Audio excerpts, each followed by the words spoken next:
Ја слушате програмата Низ Светото Писмо.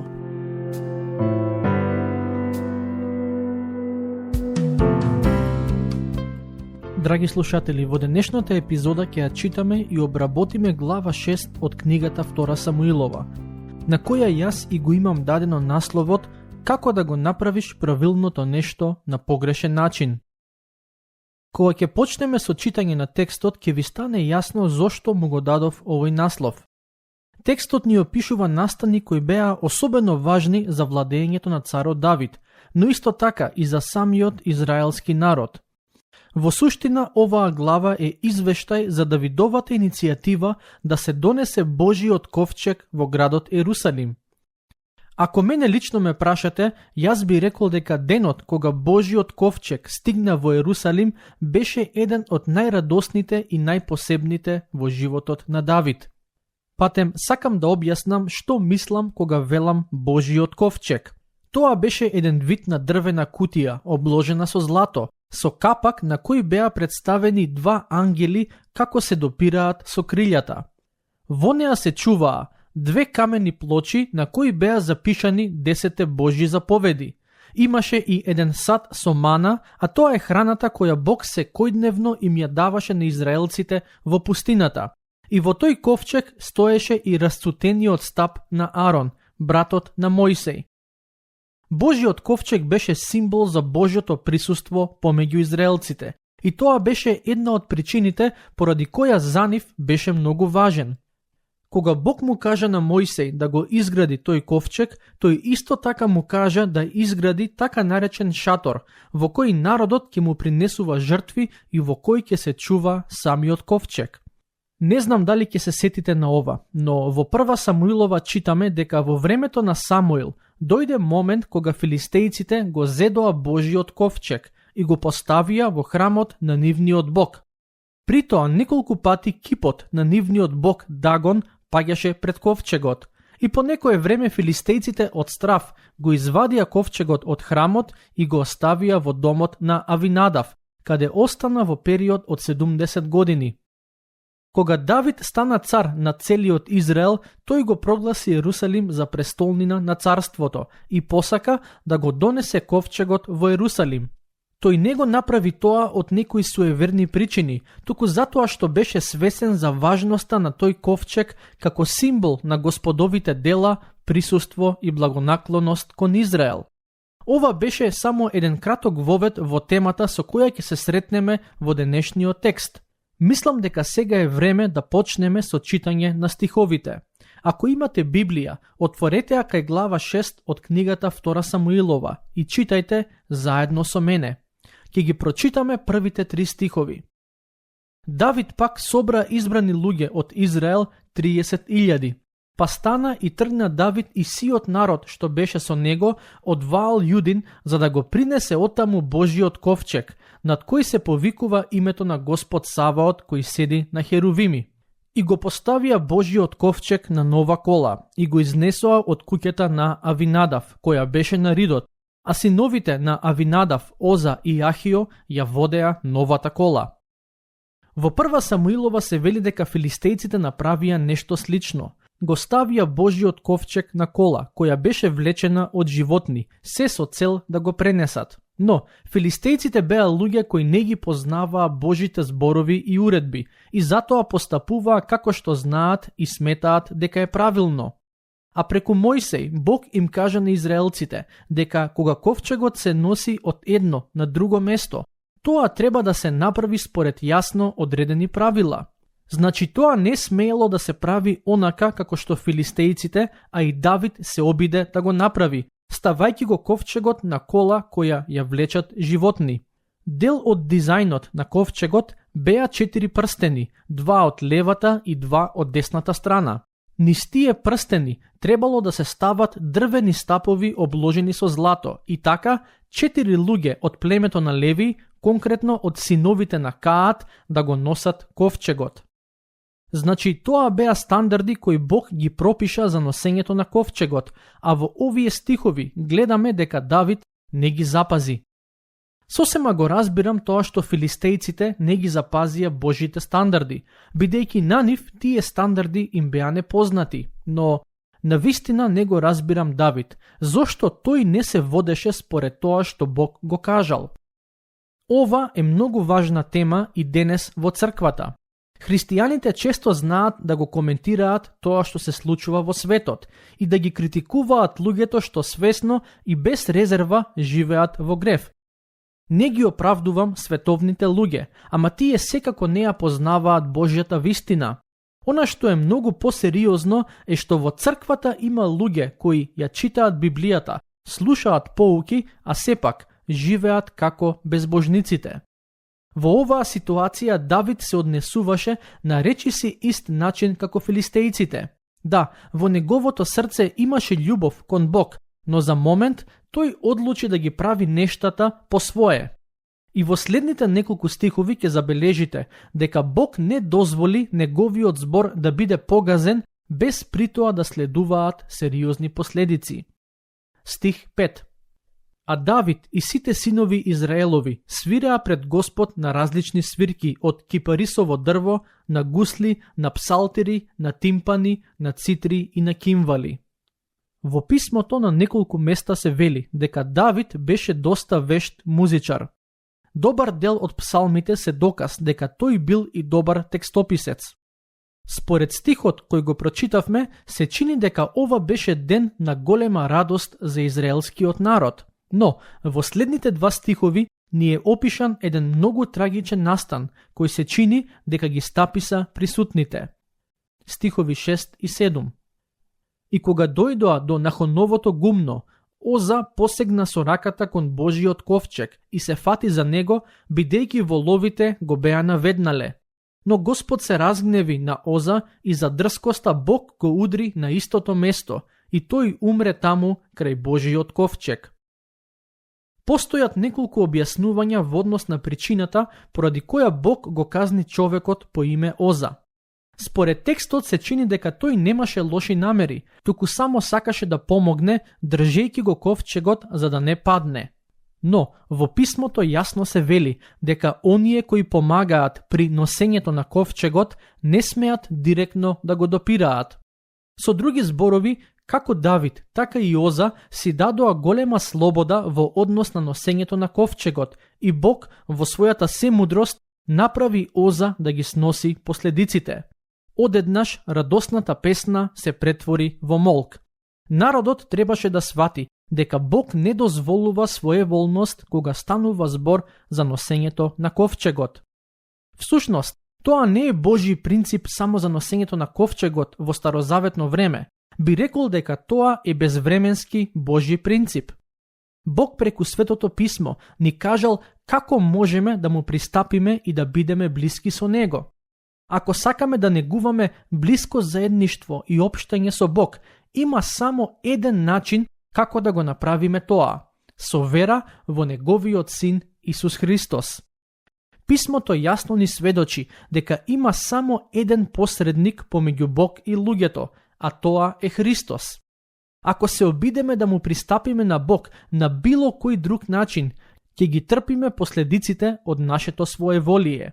Тие последици најверојатно нема да бидат исти како казната за Оза, ама од перспектива на вечноста јас ви тврдам дека ќе бидат многу посериозни. Ќе продолжиме со читање на текстот. Стихови 8 и 9. Давид се нажали поради тоа што Господ така го удри Оза. Тоа место и сега се нарекува Фарес Оза. Тој ден Давид се исплаши од Господ и рече: како ќе дојде кон мене ковчегот Господов? Давид се исплаши од Господ. Тоа е многу важен детал поврзан со целата оваа трагедија. Нема ништо лошо и погрешно во тоа луѓето да имаат страв од Господ. Во книга Изреки, глава 1, стих 7, се вели дека стравот од Господ е почетокот на мудроста. Стравот од Господ е нешто кое навистина недостасува денес кај луѓето. Тоа е причината поради која гледаме многу грев, поради која околу нас има хаос кој се повеќе се зголемува. За жал живееме во време кога во црквата постојано се зборува само за тоа дека Бог е љубов, дека ги сака сите луѓе, но се поретко се зборува за Божјата светост, за неговата праведност и суд. Овој настан кој денес го обработуваме е добар пример за тоа дека, иако Бог го сака својот народ, тој нема да дозволи гревот да остане неказнет. Стихови 8 до 14. И Давид не сакаше да го пренесе ковчегот Господов кај себе, во Давидовиот град, и го остави во куќата на Аведар, кој потекнуваше од Гет. И остана ковчегот Господов во домот на гетчанецот Аведар 3 месеци. И Господ го благослови Аведар и сиот негов дом.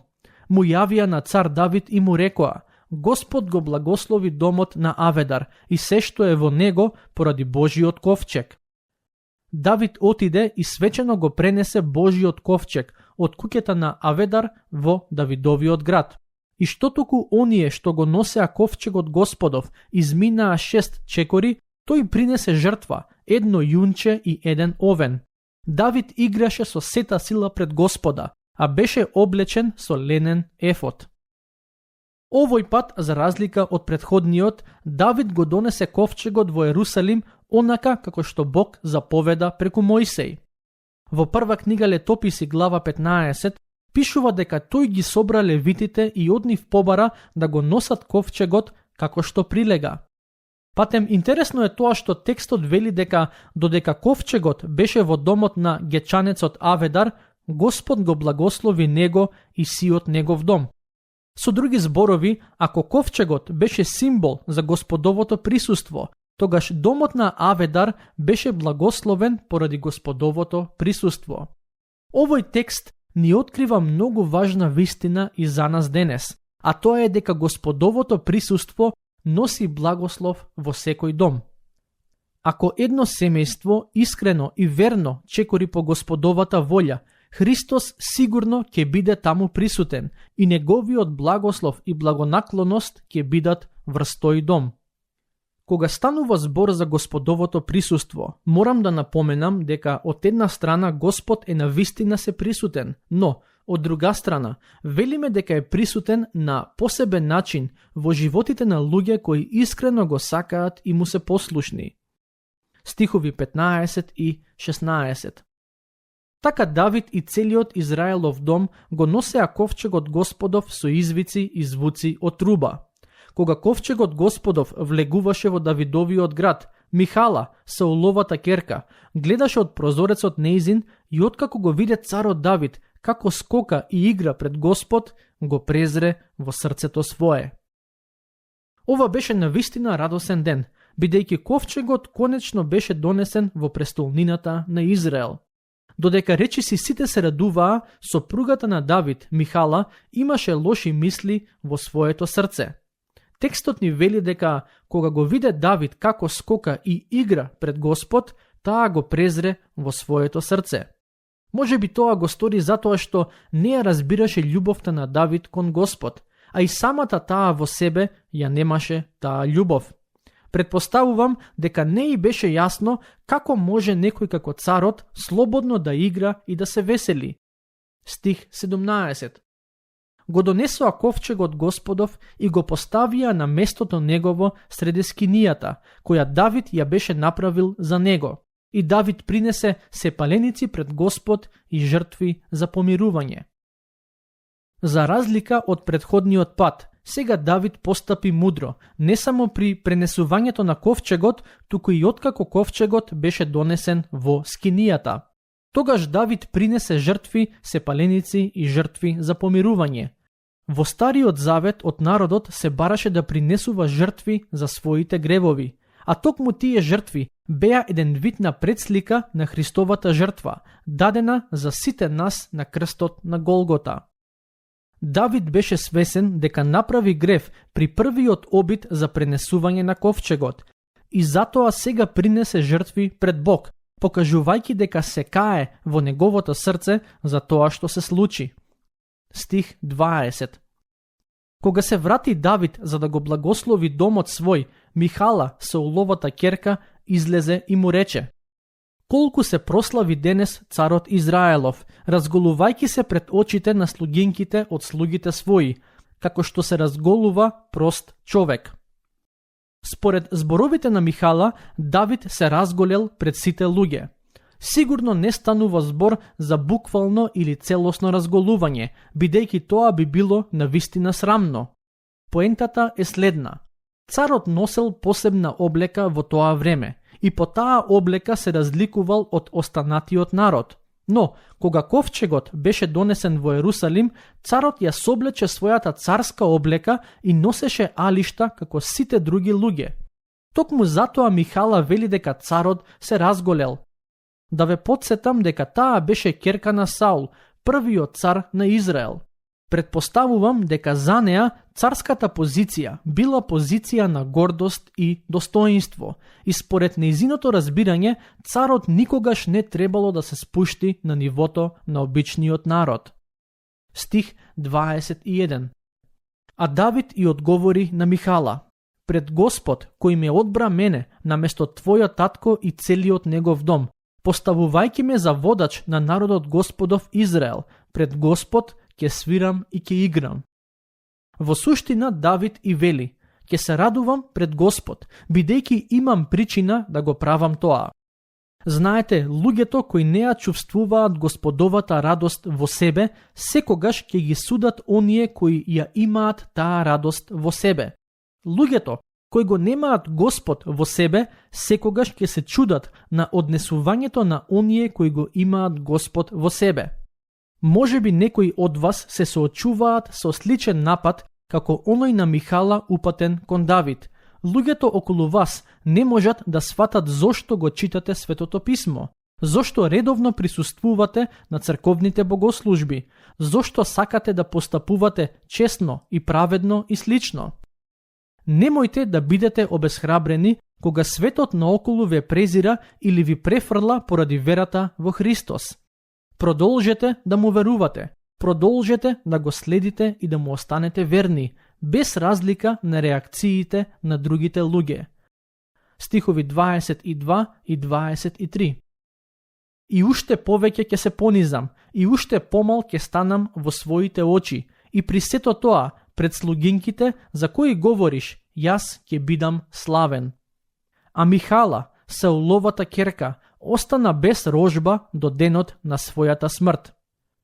Со овој коментар завршува глава 6 од книгата Втора Самуилова. Навистина е трагично тоа што се до денот на својата смрт Михала остана без деца.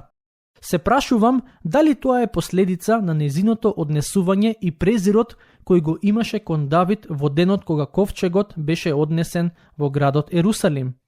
Ако е тоа така, тогаш и ние треба да бидеме внимателни во начинот на кој ги гледаме другите луѓе, но и начинот на кој зборуваме за нив. Би било голема штета ако поради презирот, гордоста или љубомората во нашите срца и ние останеме бесплодни во одредени аспекти од животот. Тука ќе го завршиме денешното проучување. До следниот пат, Бог нека ве благослови.